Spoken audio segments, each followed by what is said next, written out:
অশান্তি সৃষ্টি করা হলে সেটা শক্ত হাতে দমন করা হবে। সাবেক তথ্য ও সম্প্রচার প্রতিমন্ত্রী মোহাম্মদ আলী আরাফাতকে ধরিয়ে দিতে এবার পুরস্কার ঘোষণা দিয়েছেন জনতার অধিকার পার্টির চেয়ারম্যান তারিকুল ইসলাম ভূঁইয়া। তিনি বলেন যে আরাফাতকে ধরিয়ে পুলিশের হাতে তুলে দিবে আমি তাকে 50,000 টাকা পুরস্কার দেব। একই সাথে তার সঙ্গে তার পরিবারকে 7 দিনের জন্য কক্সবাজার ট্যুর ফ্রি করে দিব।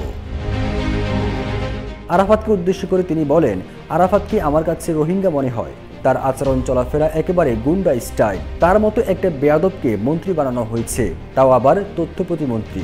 তিনি আরও বলেন, নির্বাচন করতে আমার যে খরচ হয়েছে এই ক্ষতিপূরণের জন্য আরাফাত এবং প্রধান নির্বাচন কমিশনের বিরুদ্ধে 72 ঘন্টার মধ্যে আইনগত ব্যবস্থা নেব।